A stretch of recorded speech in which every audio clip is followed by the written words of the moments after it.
Audio book वाङ्मय 35 समस्त विश्व को भारत के अजस्त्र अनुदान। चैप्टर 1 पार्ट 2 विश्व की प्रथम संस्कृति। भारतीय संस्कृति एक ऐसी विश्व संस्कृति है जो मनुष्य को सच्चे अर्थों में मनुष्य बनाने की क्षमता से ओतप्रोत है। वह उच्च स्तरीय विचारणा जिससे व्यक्ति अपने आप में संतोष और उल्लास भरी अंतः स्थिति पाकर सुख और शांति से भरा पूरा जीवन जी सके, भारतीय तत्व ज्ञान में कूट कूट कर भरी है।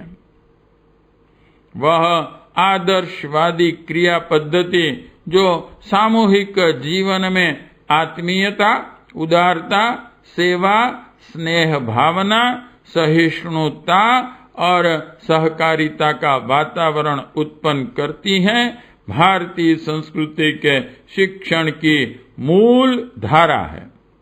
इस महान तत्व ज्ञान का अवगाहन भारतीय प्रजा चिरकाल तक करती रही और उसके फलितार्थ इस रूप में सामने आए कि यहाँ के नागरिकों को समस्त संसार में देव पुरुष कहा गया है और जिस भूमि में ऐसे महामानव उत्पन्न होते हैं उसे स्वर्ग के नाम से संबोधित किया गया।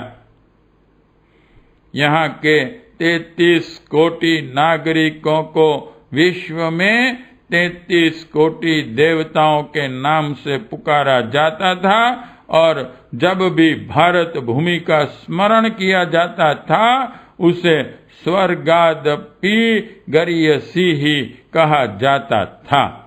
यहाँ के निवासी प्रेम, सदाचरण, सुव्यवस्था और समृद्धि का संदेश और मार्गदर्शन लेकर विश्व के कोने कोने में पहुंचे तथा शांति और प्रगति के साधन जुटाने का नेतृत्व करते रहें। इतिहासकार इस तथ्य को भुला न सकेंगे कि भारत ने केवल अपने देश को समुन्नत बनाया वरन समस्त विश्व को शांति और प्रगति के लिए सहयोग एवं मार्गदर्शन प्रदान किया।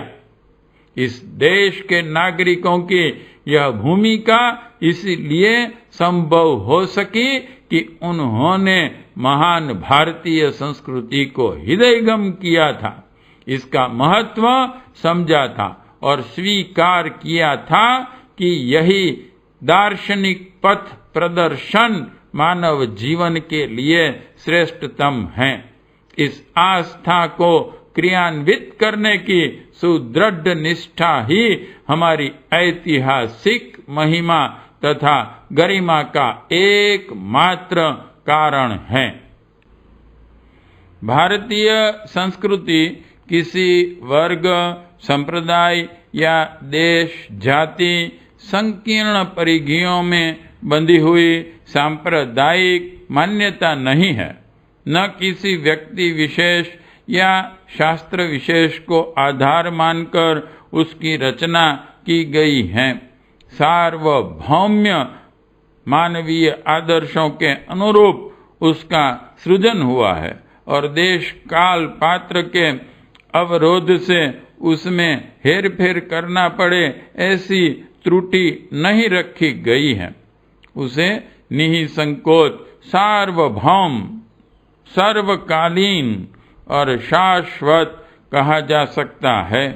दूसरे शब्दों में भारतीय संस्कृति को हम विश्व मानव के सदैव प्रयोग में आ सकने योग्य चिंतन प्रक्रिया एवं कार्य पद्धति भी कह सकते हैं। इस स्वरूप के कारण ही उसे भूतकाल में समस्त संसार ने देखा, सराहा और स्वीकार किया था। भविष्य में भी जब इस अनैतिक भगदौड़ से दुखी होकर मानव जाति को किसी संतुलित दर्शन की आवश्यकता पड़ेगी तो उस आवश्यकता की पूर्ति केवल भारतीय संस्कृति ही कर सकेगी। कृति जो संस्कार संपन्न हो संस्कृति कहलाती है। उसका अर्थ भारतीय जीवन प्रणाली में प्रचलित 16 संस्कारों मात्र से नहीं है, वह तो 16 अध्याय मात्र हैं, जो मनुष्य को थोड़ा थोड़ा कर यह सोचने की प्रेरणा देते हैं कि उसका अंतरंग जीवन क्यों, कैसे और किस लिए आविर्भूत हुआ। एक बौद्धिक प्राणी होने के नाते वह अपने उस उद्देश्य को बाह्य जीवन में पूरा भी कर पा रहा है या नहीं। यदि नहीं तो उसे अब निश्चित ही आगे सोच समझकर पग बढ़ाना चाहिए। इस तरह 16 संस्कार जीवन के 16 मोड थे, जो प्रत्येक मुमुक्षु अर्थात आत्म कल्याण की इच्छा रखने वाले को पिछले जीवन में हुए आलस्य, प्रमाद और पाप से सावधान सचेत करते हैं और आगे के लिए दिशा निर्देशन भी। पर संस्कृति इन 16 संस्कारों से भी बड़ी जीवन के प्रत्येक घड़ी, प्रत्येक कर्म में नीति बनकर समाई रहती है। प्रत्येक आचरण जो आत्मा को प्रिय लगता है, आत्म कल्याण की आवश्यकता को पूरा करता है, वहां तक संस्कृति का विस्तार है।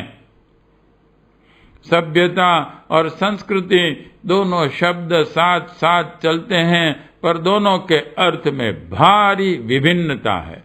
इसी प्रकार धर्म और संस्कृति भी पर्याय से लगते हैं, किंतु इनमें भी अंतर है। सभ्यता किसी भी देश की हो सकती है और उसका संबंध रहन सहन, भाषा, वेश, पारिवारिक जीवन, शिक्षा दीक्षा आदि बहिर्मुखी व्यावहारिक पहलुओं से हैं, और धर्म इससे ठीक विपरीत अर्थात अंतर्मुखी विकास के जितने भी साधन और अभ्यास हैं वह सब धर्म के अंतर्गत आते हैं। यतोभ्युदय निश्रेय सिद्धे स धर्म, जो निःश्रेयस और अभ्युदय की प्राप्ति कराएं वही धर्म है।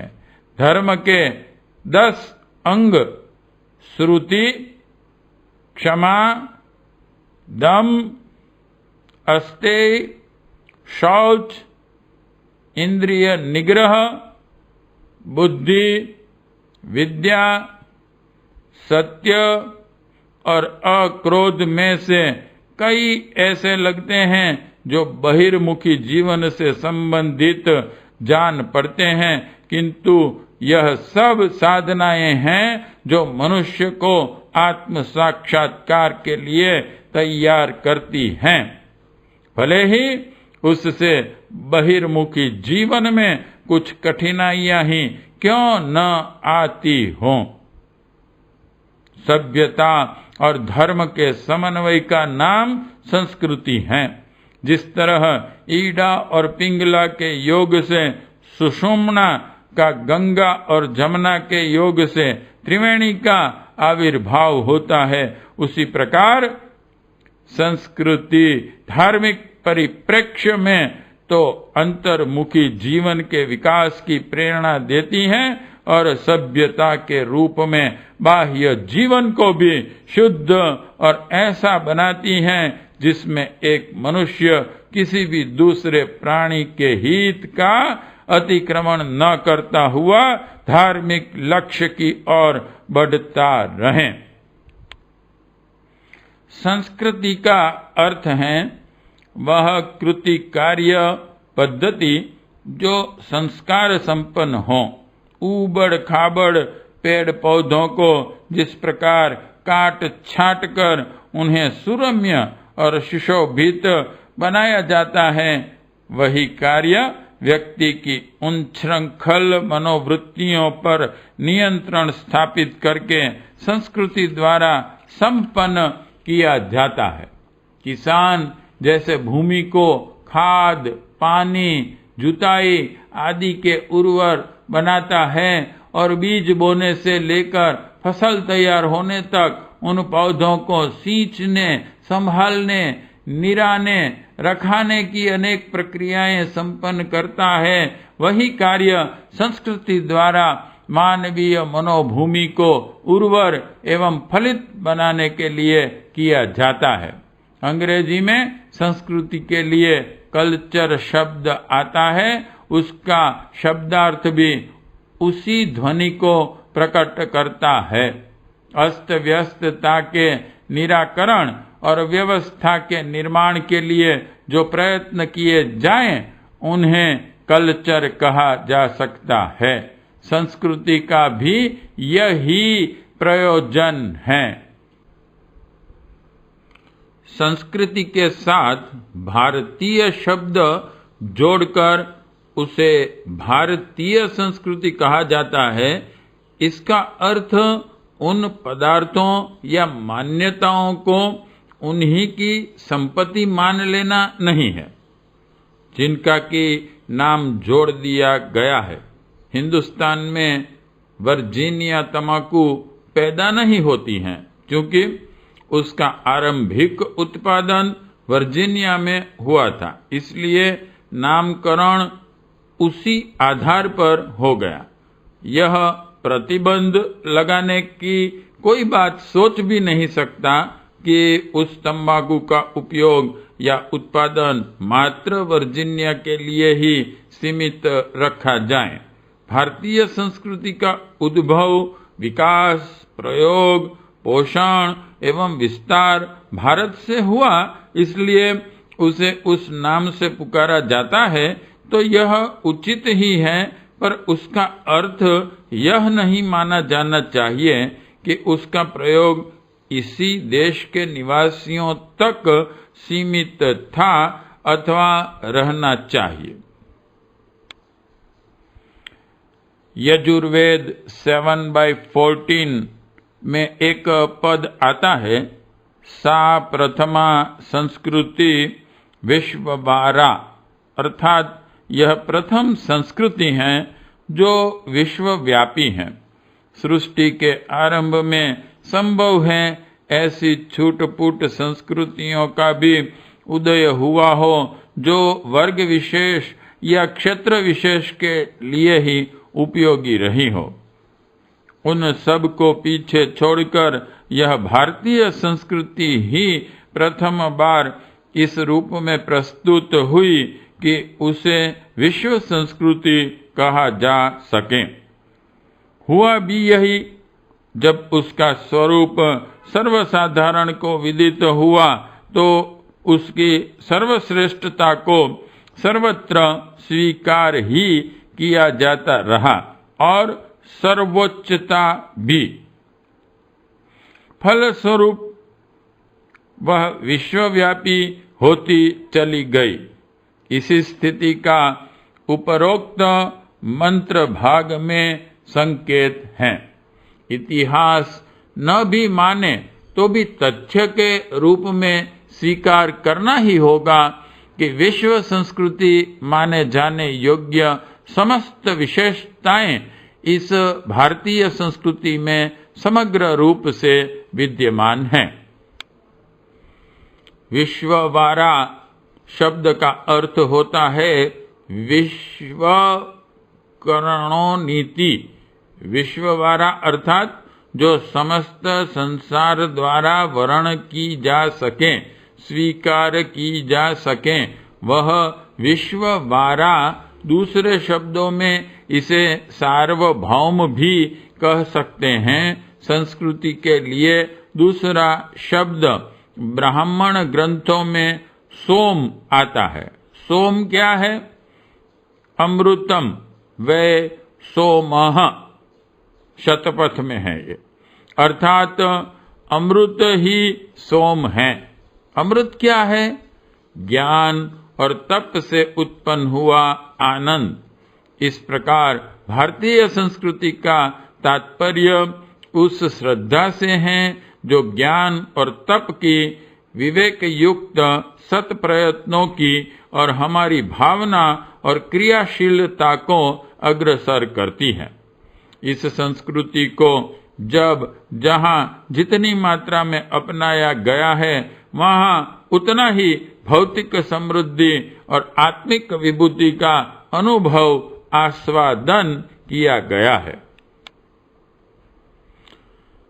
आवश्यकता इस बात की थी कि राजनैतिक गुलामी से मुक्त होकर हम सांस्कृतिक दासता से भी मुक्त होने का प्रयत्न करते, पर इस दिशा में कुछ किया ही नहीं जा सका। इसे अपना दुर्भाग्य ही कहना चाहिए। विदेशी आक्रमण के दिनों में यह स्वाभाविक था कि शासक लोग अपने पराधीनता पाश को चिर स्थायी बनाए रखने के लिए राजनैतिक साम दाम दंड भेद से भी अधिक प्रयत्न भावनात्मक दासता स्वीकार करने के लिए करते। ऐसा हुआ भी। अपने तत्व दर्शन को भ्रष्ट, विकृत और अनुपयोगी बनाने के लिए मुसलमानी समय में पंडितों और साधुओं द्वारा अनेक प्रकार की ऐसी भ्रांतियां जोड़ी गई जो व्यक्ति को दिशा भ्रम ही करा सकती थी। सोचा यह गया होगा कि अनाचार के विरुद्ध संगठित विद्रोह न उठ खड़ा हो। इसलिए भाग्यवाद, संतोष की महत्ता, ईश्वर इच्छा, पलायनवाद, मायावाद, कर्म संन्यास जैसे तथ्यों को मिलाकर जनमानस को मूर्छित और कायर बना दिया जाए। इसी प्रकार अंग्रेजी शासन काल में भारतीयों को काले अंग्रेज बनाने की अंग्रेजी शिक्षा के साथ साथ अंग्रेजी संस्कृति को भी भुला दिया गया, ताकि भारतीय संस्कृति की महानता कहीं इस देशवासियों में फिर स्फुरणा पैदा न कर दें और चंगुल में आई शिकार फिर पंजे से छूटकर न भाग जाए। लॉर्ड मैकाले का वह शिक्षा षड्यंत्र सर्वविदित है, जिसके अनुसार उन्होंने अंग्रेजी शिक्षा का विस्तार करने में ही दृष्टि प्रधान रखी थी। भारतीय प्रकारांतर से अंग्रेजियत का वर्चस्व शिरोधार्य कर ले और अंग्रेजी शासन चले जाने पर भी यहाँ के निवासी अपने आदर्शों का उद्गम अंग्रेजी संभावनाओं को ही मानकर उसके समर्थक तथा अनुयायी बने रहें। समय बीत गया, अब हमें चेतना चाहिए था, पर उस जागृति की ओर ध्यान ही नहीं दिया जा रहा जो समस्त जागृतियों का मूलभूत स्रोत हैं। भारतीय संस्कृति की अपनी अनोखी विशेषताएं हैं। सच तो यह है कि संस्कृति शब्द के साथ जुड़ी हुई विशेषताओं को पूरा कर सकने में, समस्त कसौटी पर कसे जाने पर खरी सिद्ध होने में एक भारतीय संस्कृति ही समर्थ है। अन्य संस्कृतियां तो मात्र सभ्यता है। सभ्यता किसी देश, काल एवं परिस्थितियों को ध्यान में रखकर विनिर्मित की जाती हैं और उसकी सीमा उतने ही दायरे में सीमित रहती हैं। हर परिस्थिति और देश काल के लिए समान रूप से उसका उपयोग नहीं हो सकता, क्योंकि उसमें सैद्धांतिक कम और व्यावहारिक तथ्य अधिक होते हैं। व्यवहार तो ऋतुओं के परिवर्तन के साथ ही बदल जाता है। आयु का हेर फेर भी व्यवहार बदलने को विवश कर देता है। ऐसी दशा में व्यवहार व्यवस्थाओं की प्रधानता के आधार पर बनी हुई सभ्यताएं सर्वदेशिक अथवा सर्वकालीन हो ही कैसे सकती है। अंग्रेजी सभ्यता भारत के लिए उपयुक्त बैठ सकती है, इसमें पूरा संदेह है। भारतीय संस्कृति महान ही नहीं वरन वह बेजोड़ भी है। उसके आचरण व्यवहारों के विशुद्ध रूप को देखें, मध्यकालीन विकृतियों की घुसपैठ को उसमें से हटा दें तो निसंदेह वह व्यवहार व्यवस्था भी उतनी उच्च कोटि की सिद्ध होगी कि वैयक्तिक व्यवहार और सामाजिक संगठन की परिष्कृत शैली सामने आ जाए और हम उन जंजालों से बच जाएं जो व्यष्टि और समष्टि को उद्विग्न बनाकर विनाश की ओर धकेलते चली जा रही हैं। संस्कृति की उत्कृष्टता का तो कहना ही क्या, उसे मानवीय ही नहीं दैवी संस्कृति कह सकते हैं। नर पशु को नर नारायण के रूप में विकसित कर सकने की सारी संभावनाएं इस दार्शनिक ढांचे के अंतर्गत विद्यमान हैं, जिन्हें किसी समय भारतीय संस्कृति के नाम से पुकारा जाता था और अब यदि यह शब्द किसी को रुचिकर न हो तो उसका नाम विश्व संस्कृति भी दिया जा सकता है। धर्म, अध्यात्म, ईश्वर, जीव, प्रकृति, परलोक, पुनर्जन्म, स्वर्ग, नरक, कर्म, अकर्म, प्रारब्ध, पुरुषार्थ, नीति, सदाचरण, प्रथा, परंपरा, शास्त्र, दर्शन आदि मान्यताओं के माध्यम से भारतीय संस्कृति मनुष्य के चरित्रवान, संयमी, कर्तव्यपरायण, सज्जन, विवेकवान, उदार और न्यायशील बनने की प्रेरणा करती है। सब में अपनी आत्माओं को समाया देखकर सबके साथ अपनी पसंद जैसा सौम्य सज्जनता भरा व्यवहार करना सिखाती हैं और बताती हैं कि भौतिक सफलताएं तथा उपलब्धियां न मिलने पर भी विचार एवं कर्म की उत्कृष्टता के साथ जुड़ी हुई दिव्य अनुभूति मात्र का अवलंबन करके अभावग्रस्त परिस्थितियों में भी आनंदित रहा जा सकता है। अधिकार की अपेक्षा कर्तव्य की प्राथमिकता, आलस्य और अवरुद्ध का अंत और प्रचंड पुरुषार्थ में निष्ठा, अपने लिए कम दूसरों के लिए ज्यादा, यही तो भारतीय संस्कृति के मूल आधार हैं, जिन्हें शास्त्र और पुराणों के विभिन्न कथोपकथनों द्वारा पृष्ठभूमियों में प्रतिपादित किया गया है। यह मनुष्य को पूर्ण मनुष्य बनाने की एक नृतत्व विज्ञान, मनोविज्ञान, नीति शास्त्र और समाज विज्ञान की एक परिष्कृत एवं समन्वित चिंतन प्रक्रिया है, जिसे भारतीय संस्कृति के नाम से जाना पहचाना जाता है। व्यक्ति और समाज की विश्वव्यापी समस्याओं का समाधान करने के लिए उस संस्कृति का आश्रय लिए बिना और कोई मार्ग नहीं, जिसे भारतीय संस्कृति कहा जाता रहा है, और दूसरे शब्दों में उसे विश्व संस्कृति भी कह सकते हैं। पार्ट 2 समाप्त।